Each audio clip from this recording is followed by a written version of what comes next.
ज्या करवीर विधानसभा मतदारसंघातील हद्दवाढीमध्ये काही गावांचा प्रस्ताव महानगरपालिकेच्या वतीनं शासनाला पाठवणार आहे असं मला इलेक्ट्रॉनिक्स मीडिया आणि प्रिंट मीडियाच्या माध्यमातून समजते। अशी कोणतीही बैठक मंत्रालयामध्ये झालेली नाही असं मला वाटतंय, कारण कुठल्याही बैठकीला हद्दवाढीचा जर विषय असेल तर संबंधित मतदारसंघातील जे गावं हद्दवाढीसाठी येणार आहेत तिथल्या लोकप्रतिनिधींना बैठकीला बोलवलं जातं। अशा पद्धतीची कुठलीही सूचना अगर पत्र मला बैठकीला आलेलं नाही। राजेश क्षीरसागरांची जी बैठक झाली आता हद्दवाढ ही दृष्टिक्षेपात आलेली आहे आणि आयुक्तांना त्यांनी निवेदन देखील दिलेलं आहे की आता या सगळ्या गावांना जे काही संबंधित गावं समाविष्ट करायचे त्यांना त्या संदर्भातली नोटीस किंवा त्या संदर्भात राजेश क्षीरसागर शहराचं प्रतिनिधित्व करतात, त्यांना हद्दवाढ पाहिजे, त्यामुळे ते ज्या विभागाचं प्रतिनिधित्व करतात तिथल्या लोकांचं जे म्हणणं असेल त्याप्रमाणे ते पत्र देतात, त्यांची ती कार्यपद्धती असेल।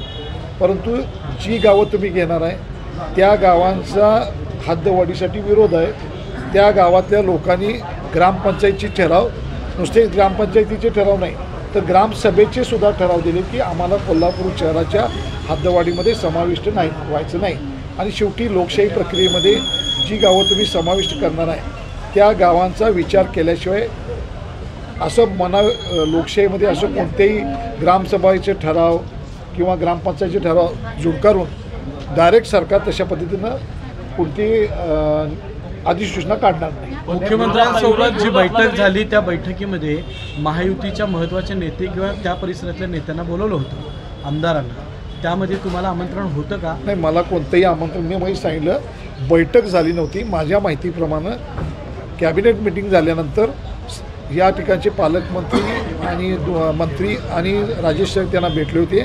अशा अधिकृत बैठक कोणती त्या ठिकाणी झालेली नाही। विरोधात असताना हद्दवाढी सगळ्या नेत्यांचं यावर सहमत आहे नाही, कोण सहमत आहे आणि कोण नाही सहमत आहे ह्याच्यापेक्षा ज्या गावांना तुम्हाला हद्दवाढीमध्ये समाविष्ट करायचं आहे त्यांची संमती आहे का नाही बघितलं पाहिजे ना। या एखाद्या ठिकाणी लग्न करत असताना मुलग्याला आणि मुलगीला दोन्ही पसंत पाहिजे, त्याशिवाय होत नाही। खरं तर या संदर्भात जे लोकप्रतिनिधी आहेत दर्शनाचे असतील किंवा आपण असाल यांची देखील भूमिका हद्दवाढीच्या बाजूनेच आहे। मात्र माध्यमांसमोर असेल किंवा नागरिकांसमोर असेल सांगताना त्यांना एक भूमिका घ्यावी लागते अशा पद्धतीचं देखील एक समोर आलेलं आहे। नाही, असं काही समोर आलं नाही। माझी भूमिका ही पहिल्यापासून स्पष्ट आहे आणि सुस्पष्ट आहे की माझ्या मतदारसंघातील लोकांचं जे म्हणणं आहे तेच माझं म्हणणं आहे की मी ज्या भागात प्रतिनिधित्व करतो मला काय महापालिकेच्या कारभारावर किंवा बाकीच्या गोष्टीवर करायचं नाही। ज्या लोकांना हद्दवाढीमध्ये यायचं नसेल तर हद्दवाढीमध्ये त्यांचा समावेश मनाच्या विरुद्ध जाऊन करणं हे चुकीचं आहे। आणि मुळात 2017 साली कोल्हापूर क्षेत्र विकास प्राधिकरणाची या ठिकाणी विकास प्राधिकरण झालेलं आहे आणि या प्राधिकरणाला अधिक निधी देऊन बळकट करा।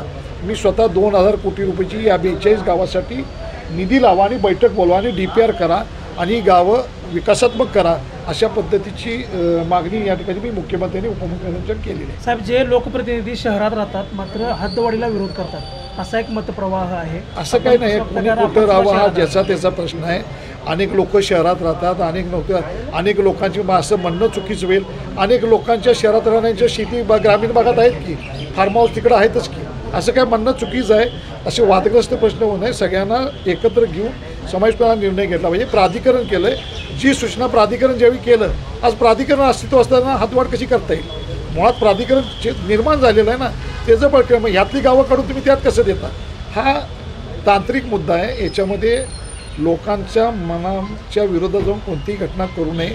शेवटी मला त्या विभागातला लोकप्रतिनिधी असल्यामुळं जे लोकांचं म्हणणं आहे आणि गावांचं म्हणणं आहे त्याच्याशी मला कायम मी त्या ठिकाणी शहरातल्या नेत्यांना हद्दवाढीची घाई झालेली आहे।